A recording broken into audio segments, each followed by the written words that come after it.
नमस्कार, मेरा नाम है लौ सिंह। आप देख रहे हैं इंडियन हॉर्सेस और हम बोचाहा मुजफ्फरपुर की आज फाइनल रेस की तारीख है और हमारे साथ इस वीडियो में मौजूद हैं बिहार के भूमि एवं राजस्व मंत्री श्री रामसूरत राय जी।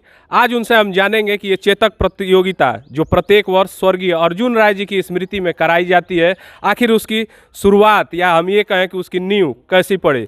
बहुत बहुत स्वागत है सर आपका। हम आपसे जानना चाहेंगे कि आप ये जो स्वर्गीय अर्जुन राय जी की स्मृति में चेतक प्रतियोगिता करा रहे हैं, इसकी शुरुआत कैसे और क्यों हुई? नमस्कार।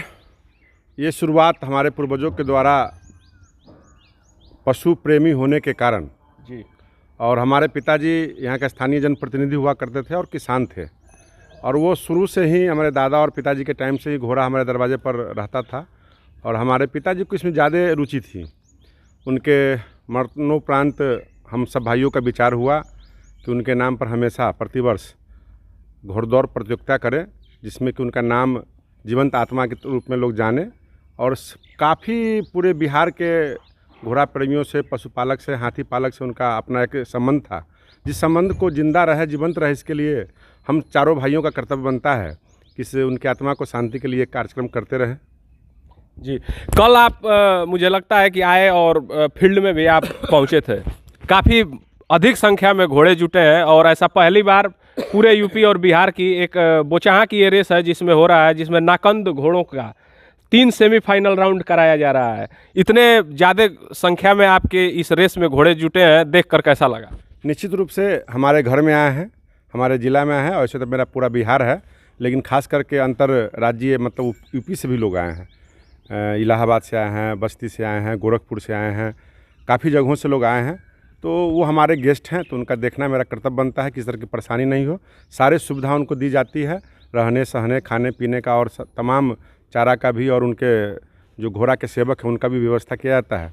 तो हमारा कर्तव्य बनता है और हमारे पुत्र के द्वारा सारी व्यवस्थाएं की जाती है। हमारे बड़े भाई यहाँ का स्थानीय मुखिया हैं, वो लोग देख रहे हैं और आज प्रतियोगिता का दौर शुरू होने वाला है। मेरा विधानसभा भी सत्र चालू है, मैं उद्घाटन करके चला जाऊँगा।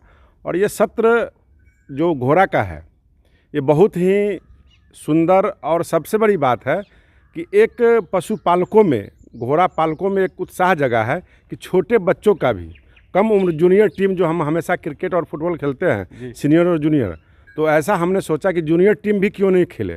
तो अच्छे अच्छे बच्चे हमारे 2 साल 2.5 साल के जो बच्चे हैं, 3 साल के जो बच्चे हमारे हैं, वो भी अच्छी अपना दौड़ दिखा करके प्रदर्शन करते हैं। तो उनको भी प्रोत्साहित करेंगे कि भविष्य में वो भी आगे, छोटे छोटे किसान भी, छोटे छोटे घोड़ा पालक भी इस चीज़ को आगे बढ़ाएंगे, यही हमारी सोच है।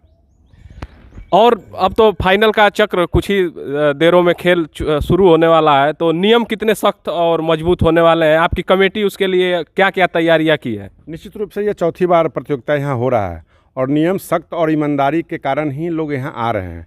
ऐसे कई एक रेसों में देखा जाता है कि लोगों को एक धारणा बनी रहती है कि दंगा फसाद बेईमानी होता है, लेकिन ये आज चौथी रेस में जो लगभग 100 घोड़े यहाँ पहुँच चुके हैं, ये आप लौ सिंह जी आप ये भी जान सकते हैं कि क्यों पहुँच रहे हैं।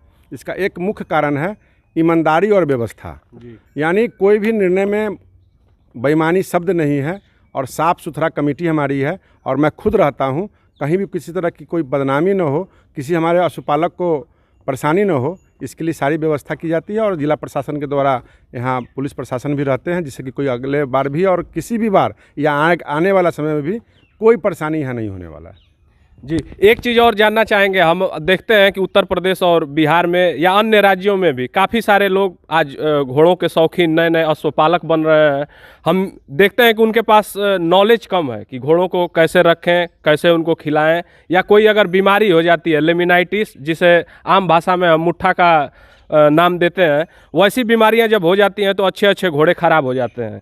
तो क्यों ना एक ऐसा कार्य किया जाए कि अगले साल जब भी ये चेतक प्रतियोगिता आप कराएं, तो उसमें बिहार राज्य से जो सबसे अनुभवी डॉक्टर हो पशु का, और वो भी स्पेशलाइज्ड हो घोड़ों के लिए, उनका एक शिविर कराएं, जो यहाँ 1 या 2 दिन का शिविर चले और वो हमारे अश्वपालकों को ट्रेंड करें कि कैसे घोड़ों को रखना है। क्या ऐसी व्यवस्था आप आने वाले जब प्रतिभागी अगले साल आएंगे तो उनको ये दी जा सकती है? हमारी तरफ से ये आपसे एक रिक्वेस्ट है। बहुत अच्छा प्रश्न आपने किया है। जो भी नए घोड़े पालक होते हैं तो अनुभव की कमी ज़रूर होती है, और किसी भी नया काम को करने के लिए कुछ ना कुछ सीखना पड़ता है जी। तो वैसे घोड़े जिनका मूल्य धन संपत्ति घोड़े का पैर होता है। पैर में मुट्ठा आने के कारण वो घोड़ा बेकार हो जाता है। और भी कमरी का प्रॉब्लम है, बहुत सारे प्रॉब्लम है। तो मैं आपको विश्वास दिलाता हूँ बिहार सरकार मंत्री होने के नाते कि अगली बार जब प्रतियोगिता होगी तो बिहार वेटनरी हॉस्पिटल से जो हमारे पटना के जो मुख्य डॉक्टर होंगे, इसके हॉर्स के, पशु के जो भी हमारे होंगे, उनकी पूरी टीम को जिला स्तरीय या पटना से ला करके 2 दिवसीय यहाँ कैंप लगा करके मैं उन घोड़े जो हमारे पशुपालक हैं उनको यह सुविधा दिलवाएंगे। और भी जानवर संबंधित हमारा भी सरकार और हमारा भी उस विभाग को लोग काम करते हैं। खास करके घोड़े के लिए 2 दिवसीय टीम मैं यहाँ लाऊंगा और उनको बेहतर इलाज कराने की व्यवस्था करूँगा।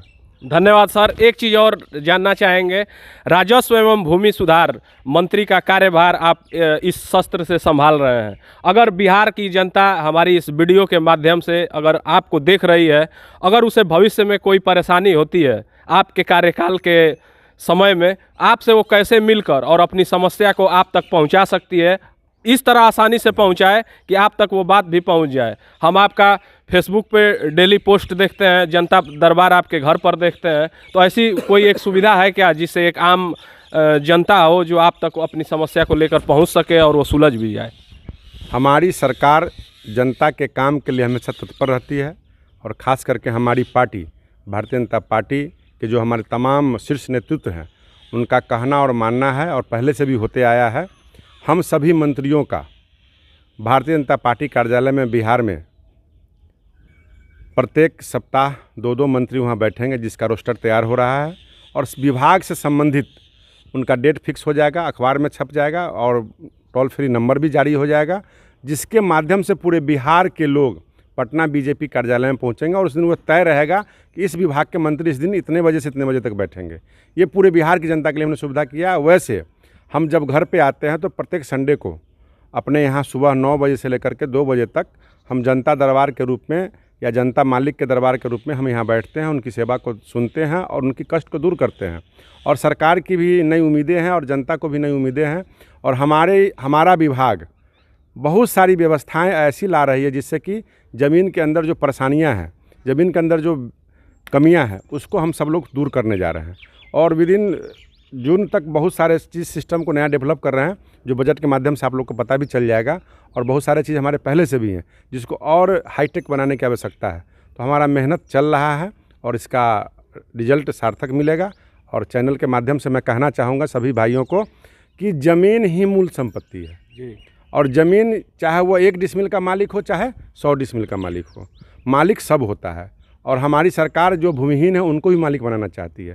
तो अभियान बसेरा के तहत मैं अपने पूरे बिहार में लोगों को चिन्हित करके जो दलित महादलित परिवार के जो ऐसे लोग हैं जो भूमि नहीं मिली है, उन लोगों को मैं भूमि उपलब्ध कराने जा रहा हूँ। और हमारे पास अमीन कर्मचारी की जो कमी है मैं उपलब्ध कर लेता हूँ। उनके द्वारा जब ज़मीन पर चले जाएंगे तो सारी प्रक्रिया शुरू की जाएगी। और एक अपील करना चाहूँगा अपने मालिकों से, मतदाता भाइयों से, जनता से कि आप लोग अपनी ज़मीन का समस्या खुद सुलझा सकते हैं। आपके न सुलझाने के कारण ये विभाग की भी बदनामी होती है, आपकी भी बदनामी होती है और आपका पुश्तैनी संपत्ति जो आप नहीं बंटवारा कर पाते हैं, आप 5 भाई हैं, 4 भाई हैं, तो आपको करना चाहिए। उदाहरण के तौर पे मैंने अपने 8 भाइयों के बीच में ज़मीन का बंटवारा किया, कोई प्रॉब्लम नहीं हुआ। सरकार का अच्छा पहल है। मैं माननीय मुख्यमंत्री जी को धन्यवाद देना चाहूँगा। उन्होंने एक नियम बनाया था कि सभी लोग जब तक जमाबंदी कायम नहीं करेंगे ज़मीन रजिस्ट्री नहीं होगा। लेकिन कुछ भू माफियाओं ने हाई कोर्ट में जाके रोक लगा दिया, जिसके कारण वो बेईमानी करके किसी का संपत्ति आगे से, किसी का पीछे से, कोई भाई अपने भाई से बेईमानी करके उसको गलत तरीके से लिखा लेता है, जिस कारण वो जमाबंदी कायम कराने जाता है तो उसको गलत तरीके से पेशी देता है। और जो बुर्बक भाई है वो भी कुछ नहीं कर पाता है तो गाँव के जो भू माफिया लोग हैं वो जाकर उसे औने पौने दाम में लिखा लेते हैं। तो जब तक इस झंझट को आप घर में नहीं फरियाएंगे तो कोर्ट और सरकार नहीं फरिया पाएगी। इसलिए आपको भी सजग होना होगा। और माननीय मुख्यमंत्री को पुनः धन्यवाद देना चाहता हूँ कि वो ऐसी सरल व्यवस्था बना रखे हैं कि आप अपनी पुश्तैनी संपत्ति को 100 रुपये के स्टाम्प पेपर पर कोर्ट में रजिस्ट्री के माध्यम से आप ज़मीन का बंटवारा कर सकते हैं। उससे भी 100 रुपया भी छोड़ दीजिए, आप देने योग्य नहीं समझते कि हम नहीं दे पाएंगे तो CO के यहाँ, अंचलाधिकारी के यहाँ सादे पन्ने पर शेड्यूल बना के सब भाई सहमति दे करके आप अपना जमाबंदी कायम करा सकते हैं। ये सारी व्यवस्थाएं जब आप खुद कर लेंगे तो आपका परेशानी कम जाएगा, आपस में मारपीट झगड़ा लड़ाई बंद हो जाएगा। क्योंकि ज़मीन के कारण हत्याएं हो रही हैं, ज़मीन के कारण बहुत सारी परेशानियां हो रही हैं। तो मैं आप सबों से अपील करना चाहूँगा कि आप खुद मालिक है, सरकार मालिक नहीं है, हम आपके सेवक हैं, आप हमारे मालिक हैं। तो आप निर्णय लीजिए, आप जजमेंट कीजिए कि हमारा ज़मीन का बंटवारा कैसे सही होगा, ये आपको तय करना है। जी बहुत बहुत धन्यवाद। और मैं समझता हूं कि एक अच्छी पहल आपके मंत्रालय के द्वारा, आपके सरकार के द्वारा जनता के लिए रखी जा रही है। हमारे साथ सुभाष जी हैं जो पूरी इस रेस का कार्यभार संभाल रहे हैं। आइए जानते हैं कि कितना नियम सख्त होने वाला है और कई बजे से ये चेतक प्रतियोगिता आरंभ होने वाली है। बहुत बहुत स्वागत है सुभाष जी। कब से चेतक प्रतियोगिता चालू हो रही है? 9 बजे से स्टार्ट हो जाएगी और पहला जो है बच्चों का 3 सेमी कराया जाएगा और उसके बाद बड़ों को लाया जाएगा, जो बड़े घोड़े हैं। नियम कितने सख्त होने वाले हैं? नियम हर साल हमारा सख्त रहता है, इस बार भी बहुत बारीकी से देखा जाएगा। जिसका घोड़ा भर रहा है, जिसका निकल बैठ कर रहा है, उसको देखा जाएगा। क्या लगता है इस बार काफ़ी अलग अलग राज्यों से घोड़े जुटे हैं, उसके साथ ही हम देखते हैं कि विदेश से भी घोड़े नेपाल कंट्री से पहुंचे हैं आपकी रेस में। कौन विजेता बनने वाला है, क्या कुछ अनुमान है आपको? देखिए, अभी कुछ कहा नहीं जा सकता है, सब एक जैसे चल रहे हैं। अभी मान लीजिए 19-20 का फासला रहेगा। इस बार तो काफ़ी ज़्यादा प्यार मिला है घोड़े मालिकों से, घोड़े वालों से, सवार से, जो कोऑपरेट किए, एक दूसरे को मैसेज दिए, तभी आज हमारे यहाँ इतना भीड़ जुटा है। आज हमने मेहनत किया है 4 सालों, लगभग सभी चौथा साल है, 4 सालों से मेहनत करके इस मुकाम पे हम पहुँचे। चलिए बहुत बहुत धन्यवाद। और हम आपको शुभकामनाएं अपने दर्शकों की तरफ से ज़रूर दे रहे हैं कि ये चेतक प्रतियोगिता काफ़ी अच्छी रहे। बहुत बहुत धन्यवाद। धन्यवाद। एक चीज़ और मैं अनाउंस करना चाहूँगा, जैसे जो भी घोड़े जो सेमीफाइनल में लड़के फाइनल पहुँचेंगे, उनको विशेष पुरस्कार भी दिया जाएगा, क्योंकि यहाँ कंपटीशन बहुत टफ है। चलिए बहुत बहुत धन्यवाद। धन्यवाद।